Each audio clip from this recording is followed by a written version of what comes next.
What time? Oh, good morning. It's Wednesday morning here in Palo Alto, California. We're right on the border of Stanford University. I'm just name dropping, see if I can impress some folks out there by mentioning Stanford University. Anyway, it's a Wednesday morning. It's a beautiful California morning, and using Dianetics as the beginning of time, we say that it's after Dianetics 63, or AD 63. 63 years from 1950, when L. Ron Hubbard's book, Dianetics, the Modern Science of Mental Health, hit the book market, 1950, and became almost an instant bestseller. Wow. I like to begin this series of videos by talking a little bit about L. Ron Hubbard. Those of you that have read Shakespeare might recall that when Caesar, that famous Caesar, Julius Caesar, who for a while conquered the known world, which wasn't saying so much, but back then it was a big deal. And anyway, Caesar was eventually stabbed and attacked and killed by some people who were even his friends because he had declared himself to be an emperor, and some people thought that was contrary to the way things should be in Rome. But anyway, Mark Antony, at Caesar's burial, said, "Friends, Romans, countrymen, lend me your ears. I come not to bury Caesar, but to praise him." So, I'm not Mark Antony, and I'm not talking about Caesar, but I come not to bury L. Ron Hubbard, but to praise him. He's already buried, but the funny thing is, like so many people that start things that go on through time, like the Church of Scientology, L. Ron Hubbard isn't dead in that sense. All the good and all the bad of him are alive, and that's both wonderful and horrible. But there's a lot of good, and I wanted to mention some of the good today because that's the Hubbard that I've often said I love, not romantically, but I love and respect him because, well, I'll tell you why. One of the things that he came up with that I think is really exceptionally valuable was that it was thought for a long time that when people were unconscious, like knocked out, or drugged unconscious, or beaten unconscious, or fainted, but they were considered unconscious, that all the things that were going around them, all the people, the sound, the air temperature, day, night, whatever it was thought, well, since the person's unconscious, this isn't having any effect on them. Well, Hubbard maybe wasn't the first, but he was one of the first people researching the human mind to discover that it's just the opposite of that idea. In fact, when something threatens the human body, life form, person, so much threatened that it becomes unconscious, all of its survival senses go on full red alert, recording every sound, every person, the air temperature, anything that's done to the body, everything that's going on while that body is unconscious, whether people believe it or not, is being fully recorded by the body, because part of its survival is to understand or record these things so that in the future it can avoid that experience. And it doesn't have to think about avoiding the experience. If the experience gets jangled,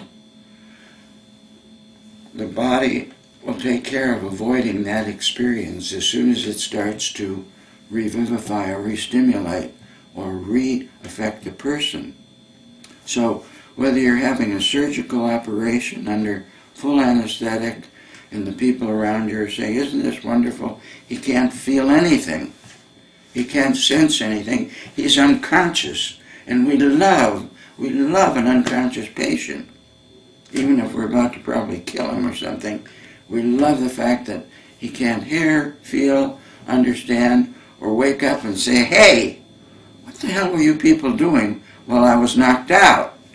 Oh, if that ever happened, the whole medical profession would have to change some of its worst habits. And in fact, over the years, when it was verified, proven, without a shadow of a doubt, that unconscious people, bodies, record everything that's going on around them, often to their future detriment. If Hubbard never did one thing right, this is one of the big ones, because it started over the years to affect the medical profession with an understanding that when you're in an operating room or a person is unconscious or what have you, the only things that should be said are those things that are vital, like pass the scalpel, increase the flow of oxygen, but no telling jokes, no telling stories, no romantic things going on between nurses and doctors, no bullshitting, none of that stuff. No saying things like, look at this poor devil, we're not careful, we'll kill him today, he's not in very good shape, or I don't know if this is going to really help him. All kinds of things that were being recorded that would later affect and harm the life of a person. And you can easily prove these things with hypnotism, in which you render a person not really conscious and install suggestions. Like you can tell a hypnotized person who's really hypnotized, get down on the ground and behave like a chicken. Guess what? They will. Or you can tell them they're feeling very sick and nauseous at the sight of a rose, and they'll become sick and nauseous.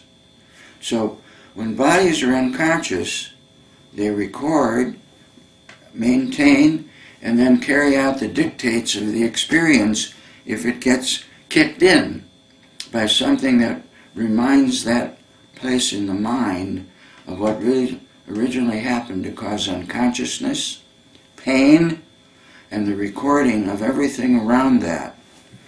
You can see it in animals all over the place, stimulus response. If you hit a dog for doing something and you use a stick, the next time you raise the stick, the dog will either flee or become apathetic, or if it's high-toned, it'll attack you.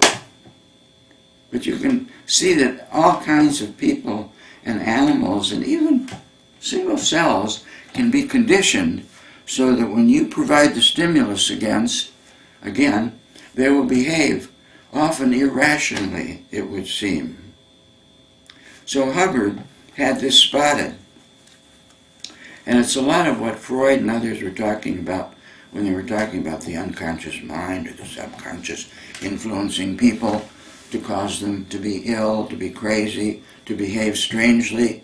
All of that stuff, a lot of it has simply been recorded by the human organism starting at, and this was the real shocker, starting at conception, meaning when the little sperm cell and the little egg cell that join, that later, over a period of 9 months in human beings, develops into a full human body organism,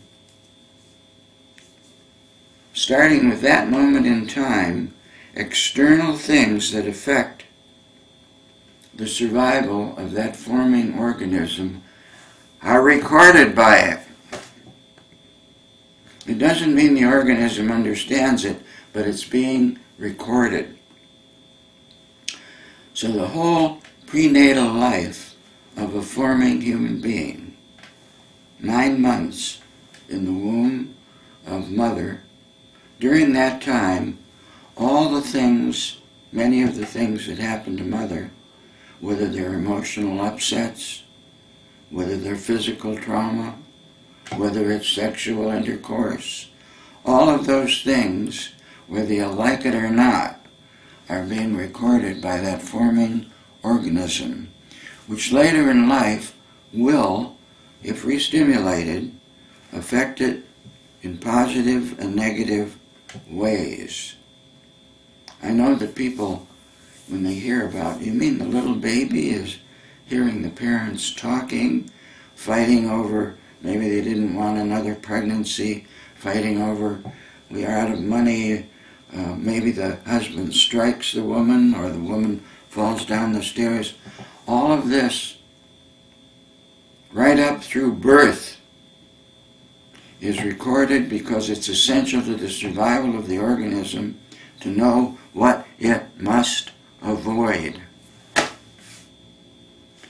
seems only natural that you would understand this, because the one thing you can say and prove about the human species, this body, is that it's built to survive, to avoid pain, to seek pleasure, to watch out for danger, to predict the future, to seek security, food, shelter, procreate. But above all, this thing is very hard to kill, really. A newborn baby can be subjected to the most awful things and yet survive them. Babies that have been thrown in ash cans and that 3 days later are still alive because the organism is dedicated. In order to perpetuate the species, the organism is dedicated. It's the hard drive. Survive. Survive. Now, that's what I'm talking about. Hubbard. L. Ron Hubbard had the vision and the good sense to pursue these ideas and find that it was really true that the survival of an organism, conscious or unconscious, depends on recording events around it, particularly when it's unconscious or when it's just received a terrible shock, like, oh, you pick up the phone and someone says, "Come quick, your child just died in the swimming pool." Shocking experiences, things that reduce our conscious minds. All during those experiences, things can be thought and said and felt that later are quite troubling to people. Anyway, he invented or created a system called Dianetics so that a person could find out what experience have been recorded that can be relived or re-stimulated, whether the person likes it or not, that are detrimental to the life, the sanity, the intelligence, the whole of a human being. It doesn't mean that everything that's ever been recorded that way is fully operational, driving the person out the bottom. It only means that some things, the number could be just a few, doesn't mean everything that's in the reactive or subconscious mind. But Dianetics can get to the few things that can be reducing the life and livingness, the health, the intelligence, and the ability to operate in an optimum way with all of your equipment. Those things can be discovered that are having a bad effect on the best you, and because they're brought up into the conscious or analytical mind, you could become free of them. It's as though the hypnotist has said to you, when you wake up, you will remember everything that happened while you were under hypnosis.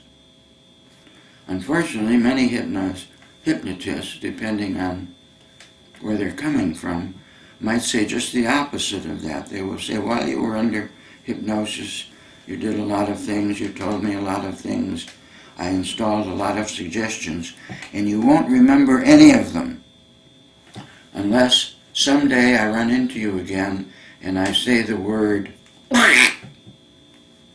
and then you will start remembering. But until then, All of these things will remain unknown to you, but fully operational in your life. So Hubbard's big dictum, or his big hope in 1950, was to wake people up from the hypnosis that was affecting their behavior, that was affecting perhaps every person that's been alive on our planet has been affected this way at different times. And it's one of the reasons why we seem to have a rather crazy planet.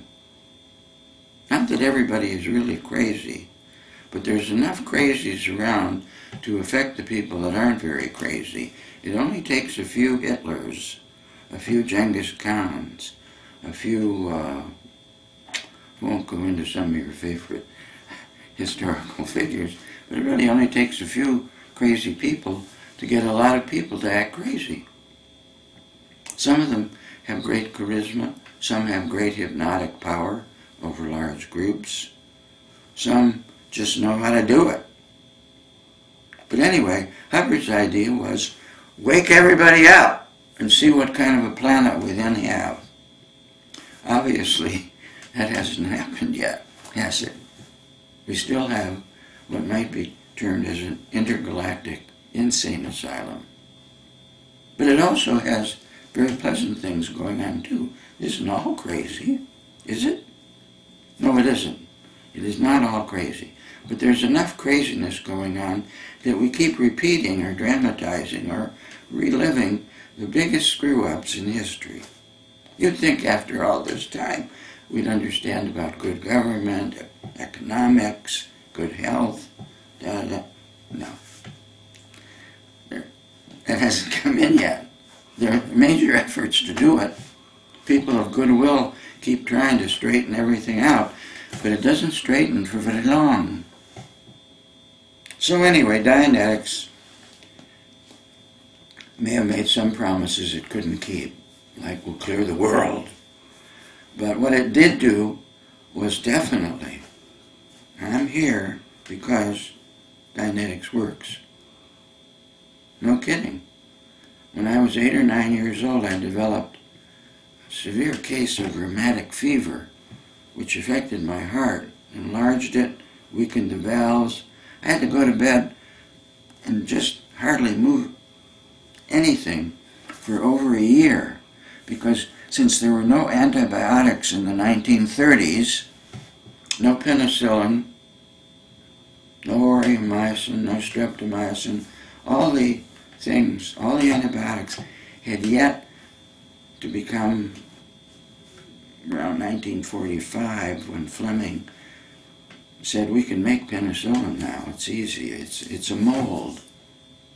Do you ever think that injecting a mold into a human body would cure syphilis, gonorrhea, tuberculosis, scarlet fever, blood poisoning? A mold that you can grow on a piece of cheese or a piece of fruit or a piece of bread.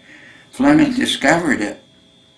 Did he make a church out of it? No. I don't have to get down on the floor and kiss the memory of the scientist whose last name was Fleming, because he invented something that eliminated so much human suffering and so much death and so much pain and agony, called penicillin. There's no church called the Church of Flemonology. I can still get a penicillin prescription for about $15 if I'm out in the outback and I get blood poisoning, and it works. I can be saved for $15, not $1,500 or $15,000 or $150,000. That's the current Church of Scientology saving you. I can get $15 prescription of Fleming's. He had no royalties from it. It was a gift to mankind. And fix my blood poisoning. It'll kill me in a week without it.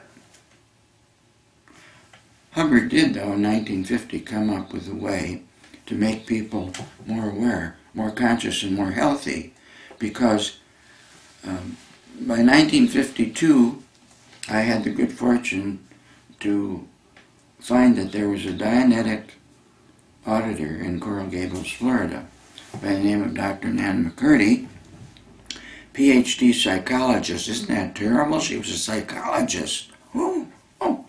And she had a husband named Dr. Gordon McCurdy, who was an eye, ear, nose, and throat doctor. And they had this big, booming Dianetics center. People from Pan American World Ed pouring in to get Dianetics.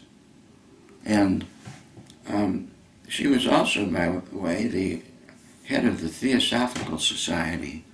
So she was both a spiritualist and a Dianeticist and a psychologist and a hell of a good gal, because she saved my life using L. Ron Hubbard's tech. Prior to that, I was at the University of Miami, but I had to live almost like a semi-cripple invalid. Couldn't engage in sports, couldn't do this, had cardiac neurosis. I'm always afraid my heart's gonna... all that crap. But I went to see Dr. McCurdy for an interview, said, I read the book Dianetics and I was wondering if it could help me. And she said, well, that's possible. She said a few other things, and suddenly my body started shaking, and it felt very cold in the room. And she said, Philip, what's happening? And I said, all I know is I feel like I'm dying. That was the beginning of my first Dianetic session, which started just sitting in a chair across from a desk with this woman who was a great healer, asking me a few questions. That's how easy it was for this broken down old man of age 82 now. Well, in 6 days I'll be 82. That's the way they do it in Japan, 5 + 1. So naturally I thought, isn't Dianetics wonderful? My IQ went, my health went, my second dynamic, I could actually confront the idea of the opposite sex. A few years later, a woman and I were having babies. So I sort of became a kind of a normal person. And I could engage in terrific athletic activity and sought jobs that had me outside swinging sledgehammers and doing things like that. Anyway, that was my story. And of course, since then, I've always had a tremendously good feeling about L. Ron Hubbard, Dianetics, Dr. Nan McCurdy and company, and a lot of other people who helped me to have a life. And by the way, it still works the same way.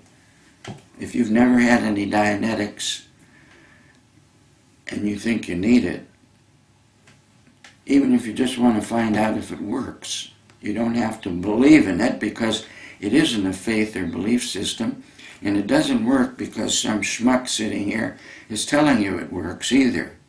It either works for you or it doesn't.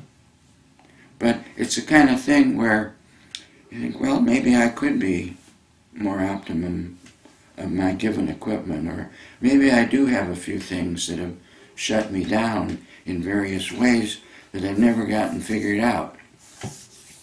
Well, I'm not advocating that you go to the current Church of Scientology in order to get some Dianetics, because in Dianetics you didn't have to have faith or belief.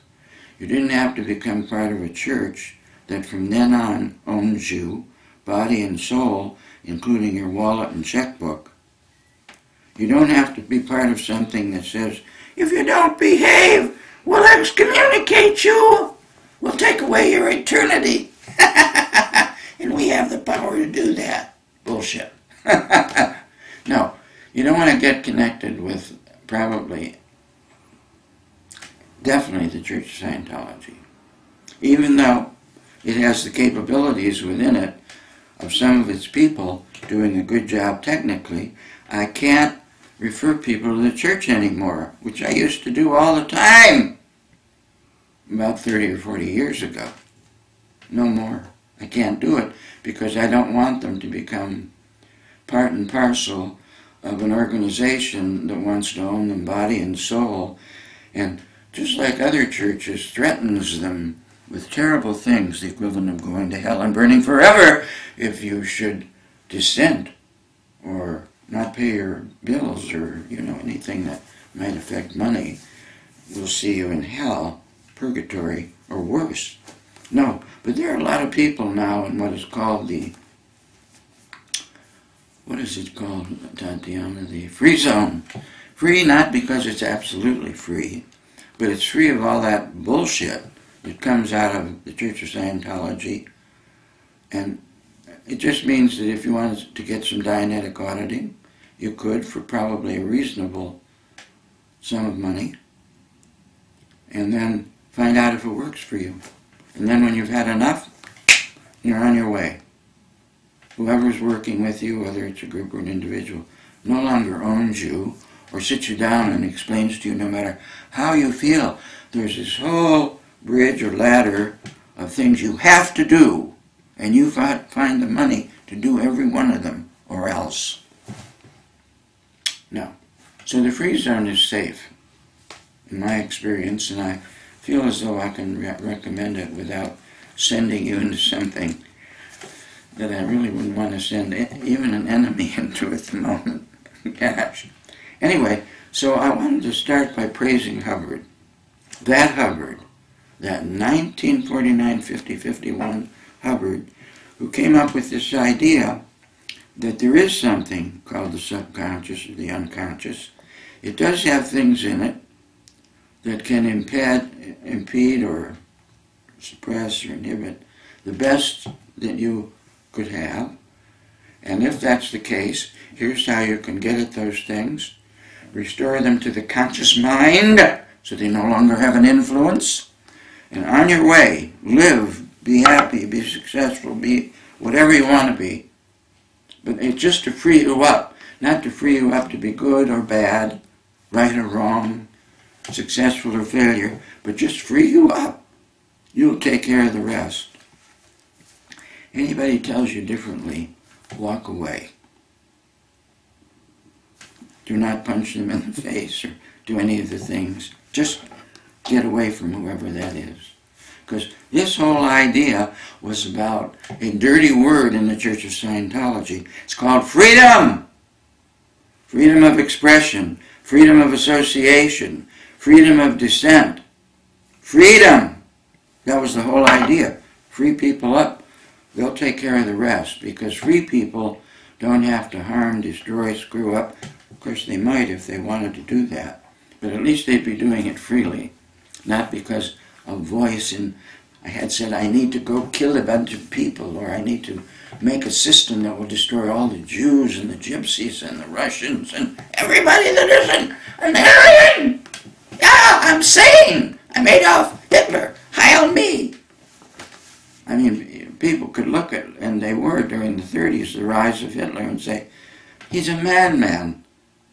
But instead of taking him out, when they had plenty of chance to do it, nobody believed that anybody could be that crazy in our modern 20th century. Oh no, 90 million dead people later, he was that crazy. 90 million people later, he was that crazy. Mao, China, he was a school teacher. Nice guy. Yeah, well, I always wanted, to kill students when they didn't behave. So when I came to power, I saw to it that millions and millions of people were killed because they didn't behave the way the teacher wanted them to. Just read my little red book. So, yes, we had to get rid of 110 million people of the middle class because we didn't want them breeding more capitalists. Screwy? I mean, China's on the route to become the most capitalist nation in the world, but Mao was like, no, destroy all the minds and thought, the intellectuals, and anybody that felt there was any virtue in making a profit for what you do. So, as I say, we have major psychos that rise to great power, and that's true of the world's history. Now, I could go on and on. I just wanted to kind of get in this segment the idea that L. Ron Hubbard was not all bad. And you can have a dividing line there by just knowing that if you never knew anything about him except Dianetics, how to learn it, how to do it, and how to get it, you don't need the rest. You may be interested in some of the rest, but you don't need it. The ideas that are in his first book and Science of Survival, second book, and a few other things, are all about just getting free and helping others to be free too. That's it. That's the whole massage. It isn't about taking over the world and putting them all in the Sea Organization. No, no. No, no. Nothing like that. Okay, now, I should probably shut my big mouth at this moment. I'm all excited about what we have been talking about, but I'd like to take a break at this point, and so I will. Thank you.